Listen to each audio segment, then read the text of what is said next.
before I came to uni, I went on this journey. I went on this quest. I went on this coming of age, boy becomes man adventure. I went on a lad's holiday.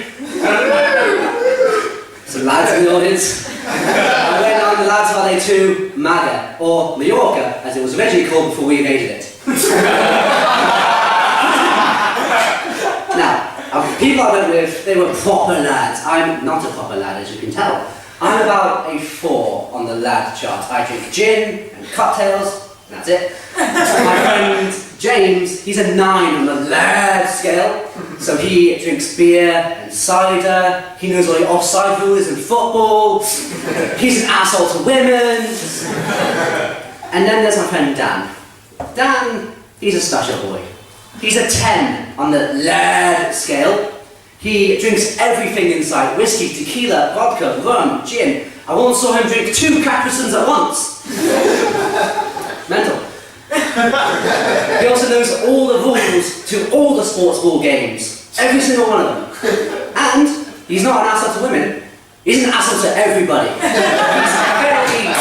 He's very equal opportunity in his assholeness, it's great. So that's with the guys, but even before going on this last holiday, my mum was watching this TV show called Sun, Sex and Suspicious Parents. The basic premise of the show. Kamran will follow a group of young people around in usually Magaluf or Zante or Africa and film them on what they do in nightclubs, and then show that footage to their parents. So before, their parents will think, oh, little Timmy, oh, he's such a good boy, he tries so hard at school, he's in the local choir, oh, he's such a good lad. When in actuality, little Timmy's trying to start a fight with the DJ because he didn't play Mr. Brightside. I don't blame him, it's a banger, what can I say? But then there's my dad. My dad was very nice. He drove us, me and my friends, to the airport, but the entire car journey, he kept saying, it's Magaluf, because it's for the youth. Yeah, imagine that happened for like an hour straight. But then, we get to the airport. We arrive 2 hours and 58 minutes before our plane departs. That is the length of Lord of the Rings and the Twin Towers. 2 towers, and 2 towers!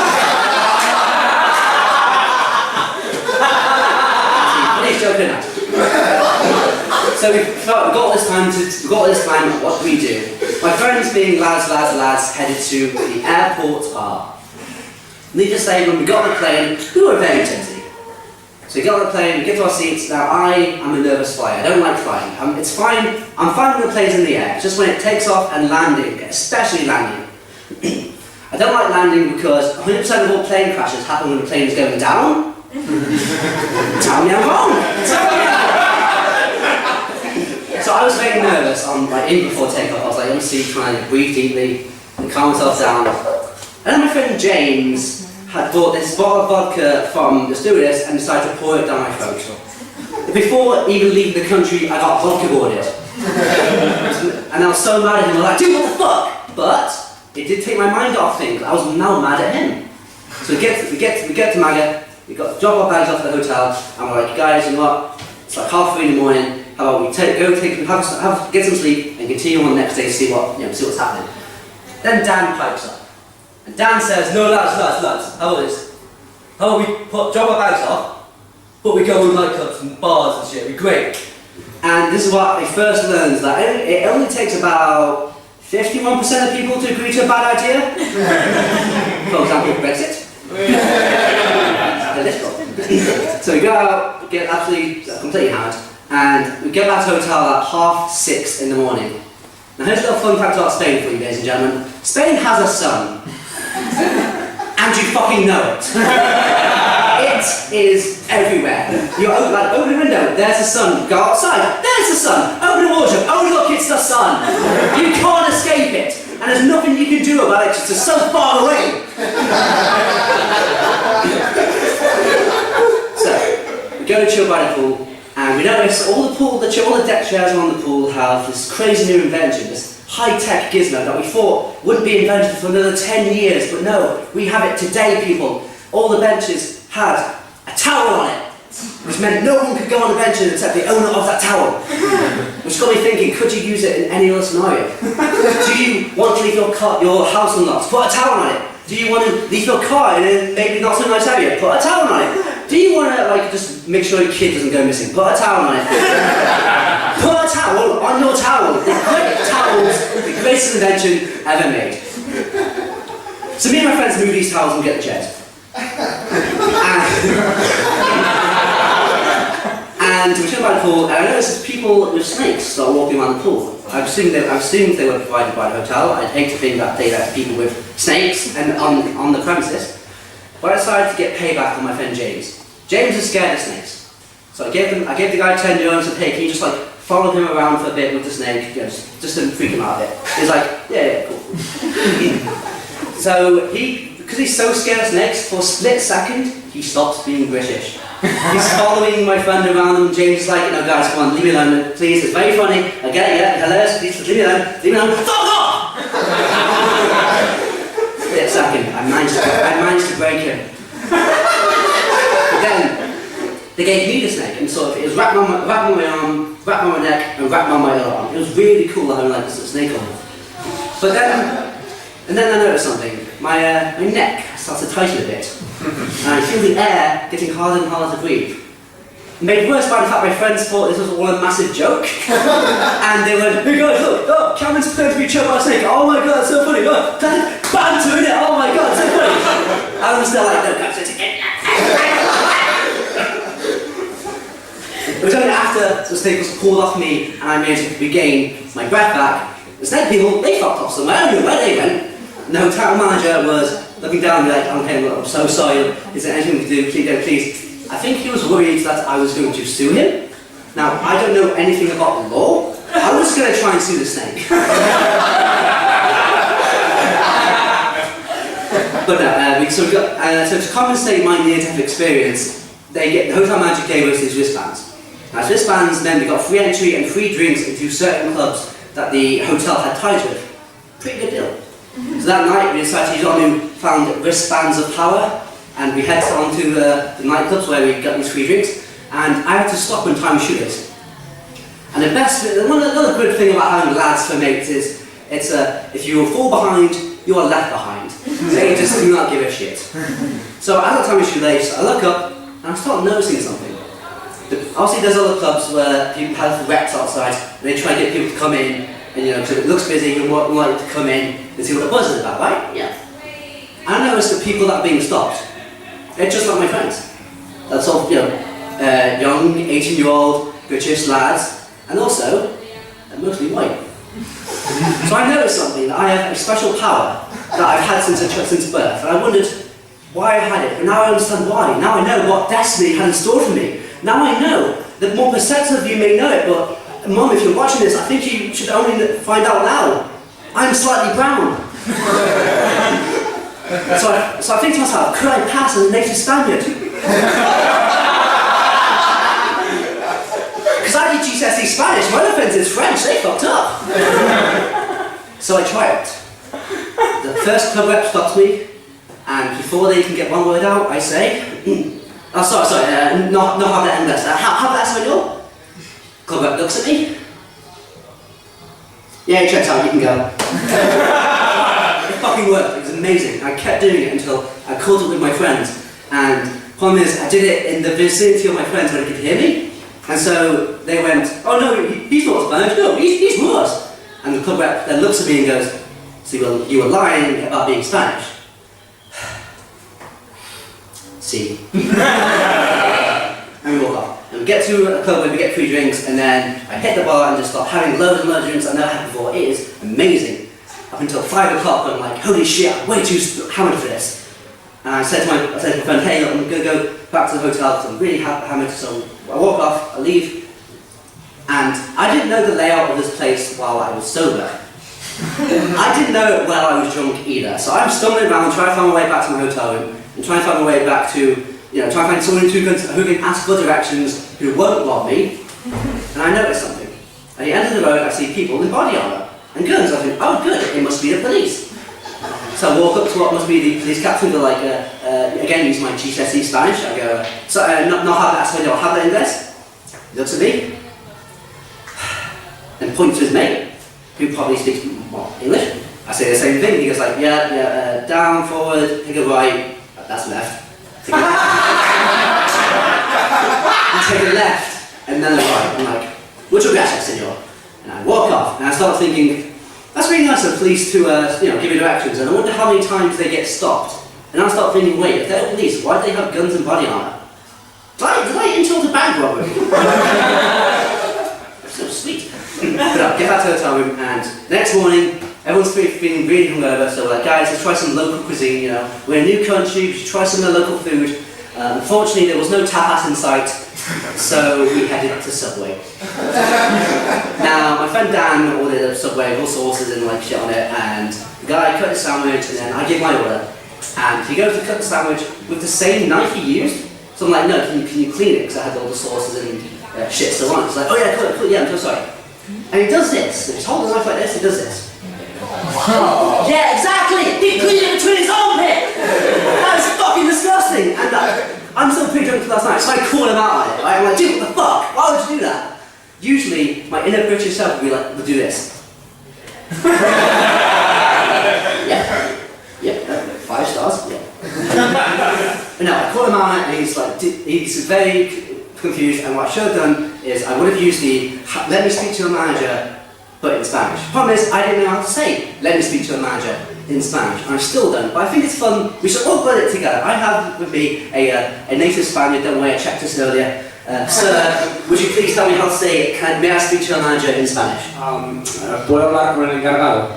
Awesome, and this is for you.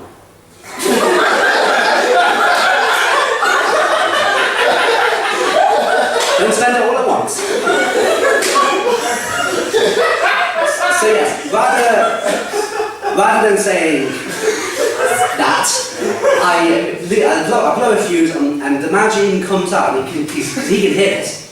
Now I'm given a choice here. Do I go back to being my North British self and be like, I'm so sorry, I didn't mean that to happen, I'm sorry, it's my fault, I'm sorry? Or do I continue, because I got to go all in at this point. The manager's in come out. So I decided to go all in and I say, you didn't clean the knife, seriously, what the hell was wrong with this dude? And the manager goes, okay, we're so sorry, your Subway is free. I'm like, it's worth it. So we leave the Subway, and in the evening we go on this party boat. On this party boat, it just came from Ibiza to Maggot, and it's going back, and it goes back out to like this big just body of water called the ocean.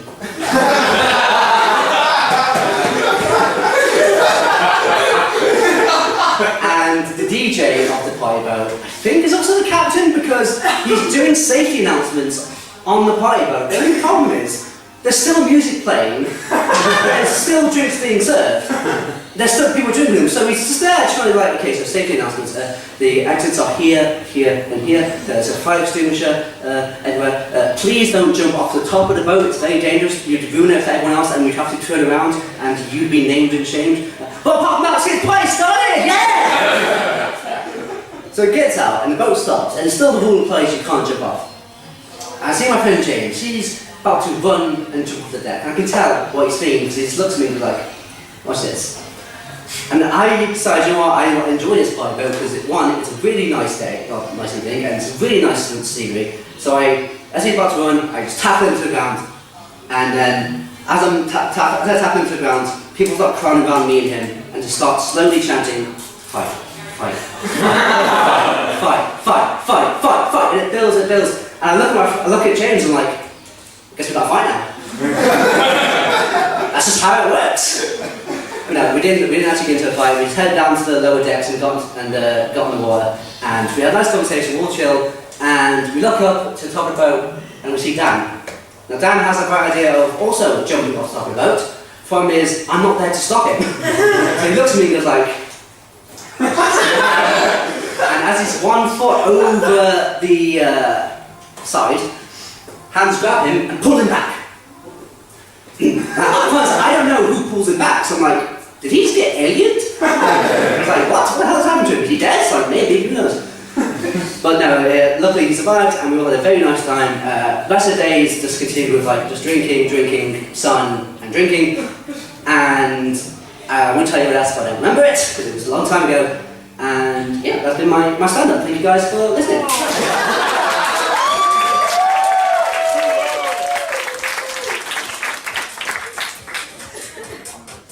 Hello, my name's Kamran, last name on the board. I'm going to tell you a story. It's their coming of age tale. A sort of quest I went on soon after right after my 18th birthday. It's the time I went on a lads' holiday. Now, I'd like to take a guess as to where I went on this lads' holiday. Ibiza? No, it's MAGA! MAGA! Said exactly, MAGA! Or as it was called, Mallorca before we colonised it. So, in before, I mean, I'll be honest with you guys, I'm not a lad. Look at me, come on. I'm not a lad. But on the lad scale, I'll say about a 4. Alright? I'm a raging alcoholic, but only with cocktails. People I went with, though, they're more lads than I were, sort of balanced it out a bit. My friend James, for example, he's about a 9 on the lad scale. Like I said, raging alcoholic, only with pints. He knew the offside rule in football. And he was an asshole to women.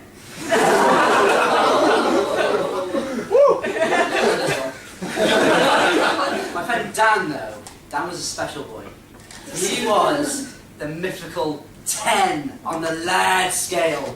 Because not only was this guy raging alcoholic, and I even saw him once drink a Capri-Sun. Yeah, hardcore. He knows all the rules to all of the sports ball games, and he's not an asshole to women. He's an asshole to everybody!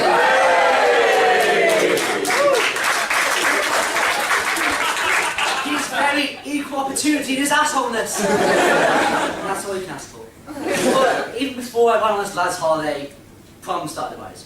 My mum, for example, started watching a TV show called Son, Sex and Suspicious Parents. Basic premise of the show. Camera crew will follow a group of young people around in popular holiday destinations, usually like Malaga or Ibiza or Zante, for example, and film what they get up to.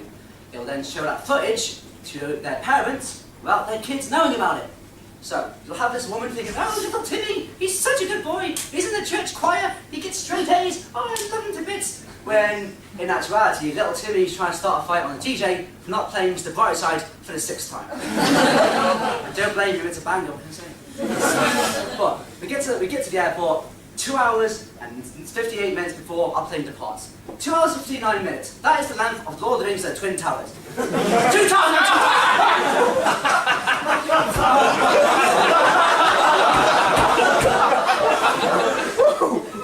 I'm definitely going to hell. So wait around for 2 hours and 58 minutes. I'm thinking, what do we do? Just hang around?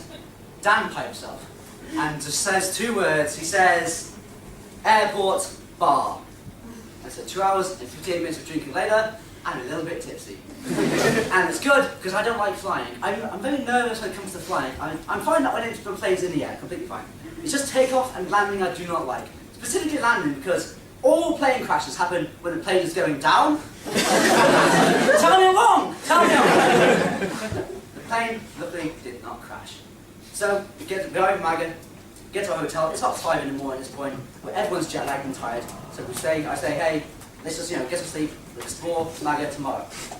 Dan pipes up again with this great idea. He says, no lads, drop our bags off the hotel, let's hit the bars. And this is when I learned that in order for a really bad idea just to happen, you need about 51% of people to agree to it. So burn that one. But we head out to the bars. We get back to our hotel like 8. And here's a secret about Spain that I didn't know until I went there.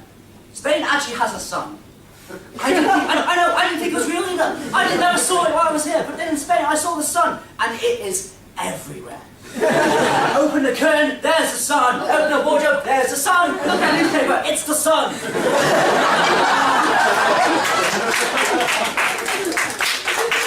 You cannot escape it.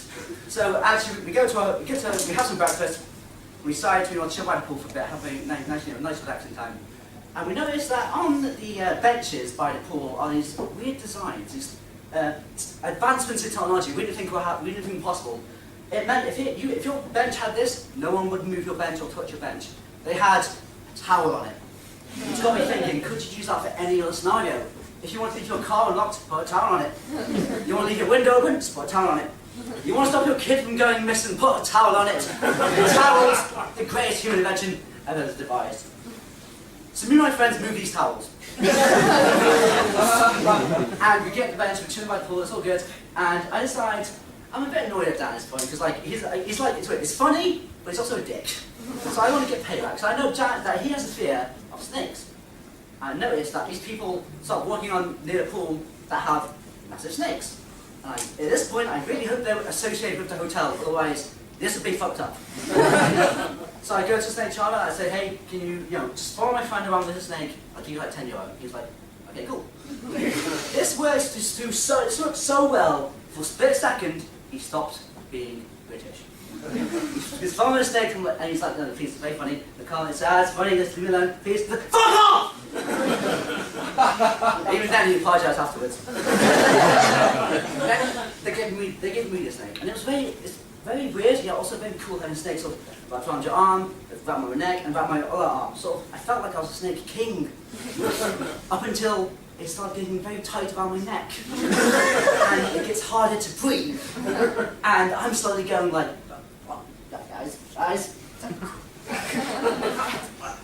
the best part about this is my friends didn't give a fuck. Exactly, that's what, oh my god, look at Kamran, he's pretending he's getting chilled by a snake, oh my god, banter, fucking love it.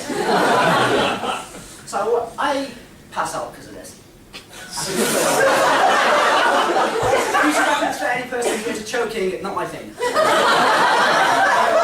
But when I come to, everyone's around me, including the hotel manager. Snake people fucked off somewhere. They don't know where they went to. And so the hotel manager is very apologetic, saying, like, I'm so sorry for this. Please, we'll give you these special wristbands. I'm like, what? What are you on about? I think he thought I was going to sue him. Problem is, I don't know shit about the law. I was going to try to sue the snake. And so he gave me these wristbands. However, these wristbands meant that because of the club's connections, because it was like one of the biggest clubs in Maga, we got free entry and free drinks at a lot of the clubs on the Maga Strip. And this is where I explained my first drink. My first drink I managed to have large quantities of. It's called a Jaeger bomb. A show of hands who's had a Jaeger bomb. A show of hands who's enjoyed a Jaeger bomb. All liars. Because it's one of those drinks where if you have to say the name, it's not a good drink. You go like, Jaeger! You don't see Australian go, we're Foster's, mate. And every time you drink it, you're fine for about a minute. Up until you then start to look like you're doing ab crunches in the bar. You're like, it's good, yeah.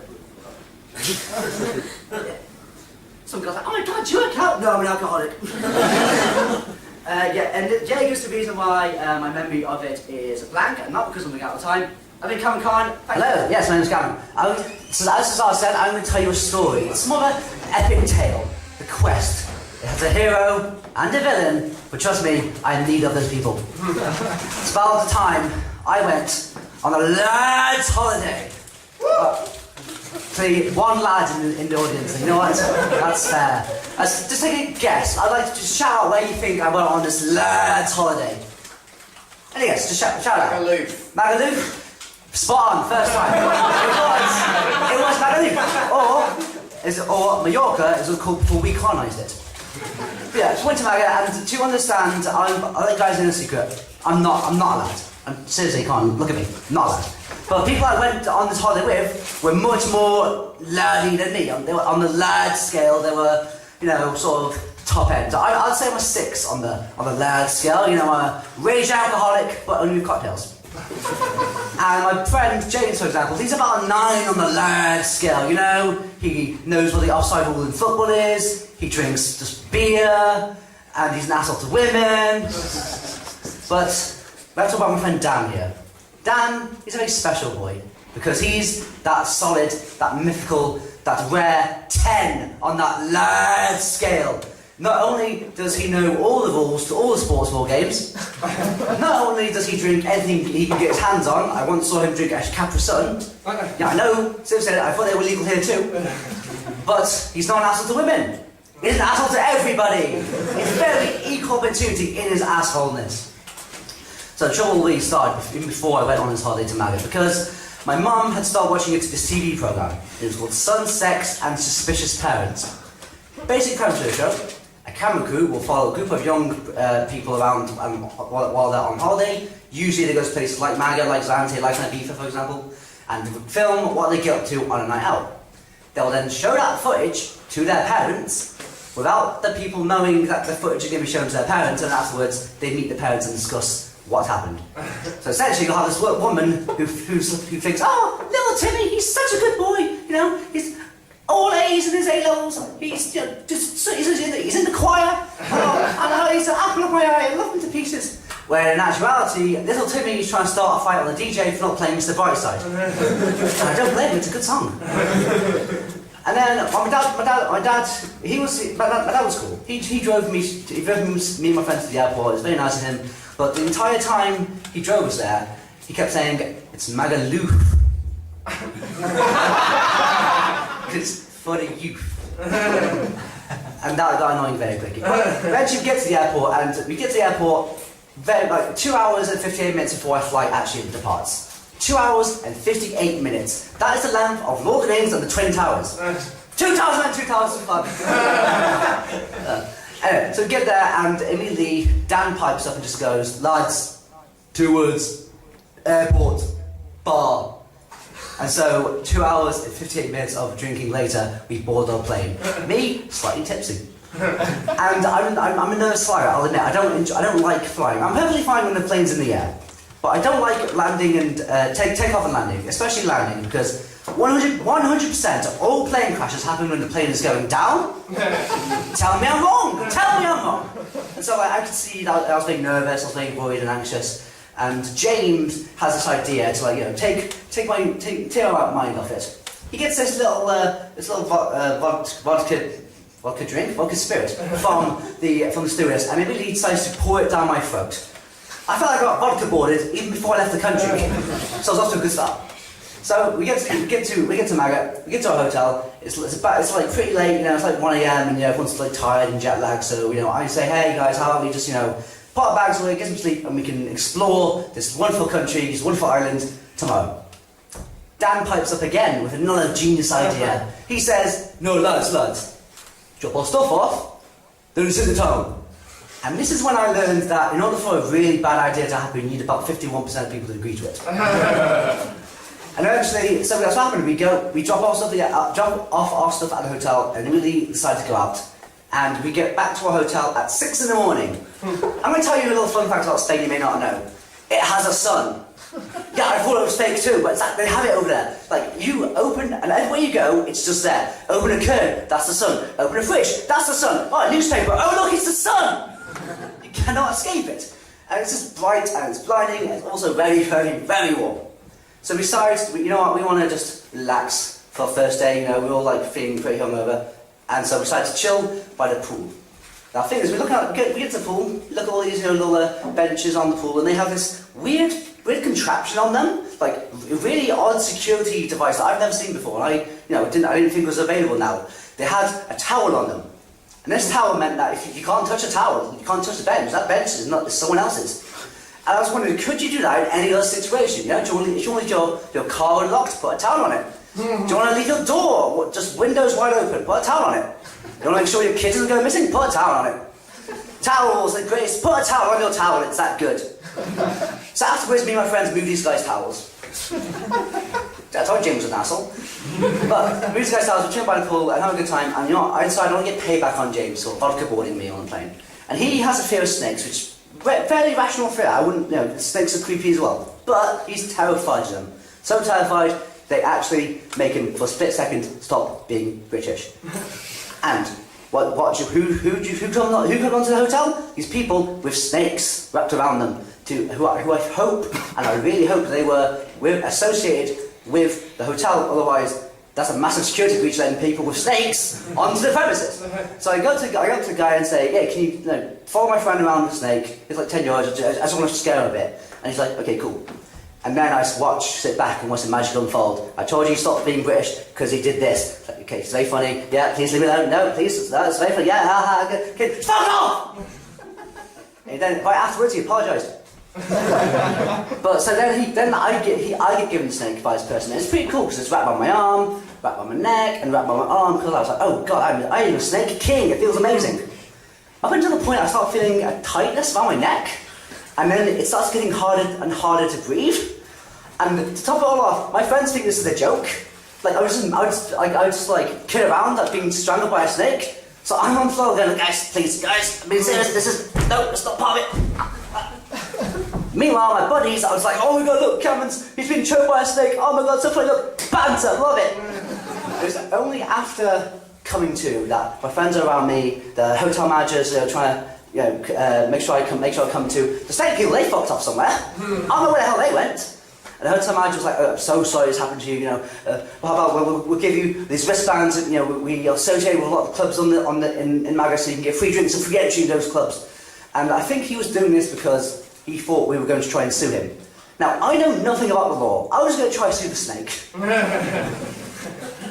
So we go out with new wristbands of power, and we head out, we get free entry and free drinks into these clubs.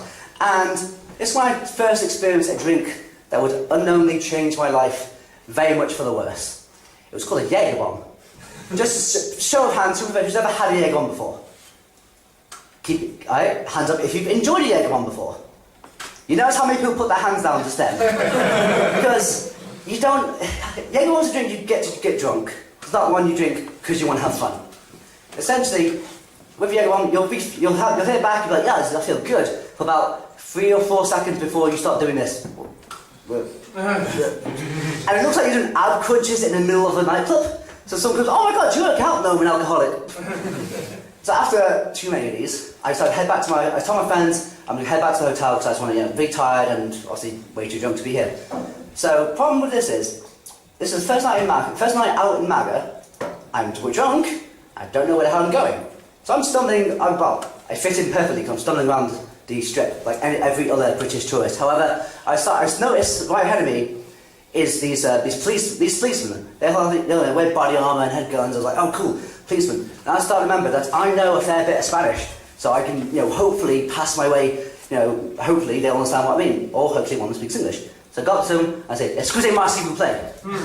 That is French. And I said to them, excusez-moi, that's still French. I essentially say, hola señor, no habla español, habla inglés. And the guy looks at me and goes, I've got another one, and points to his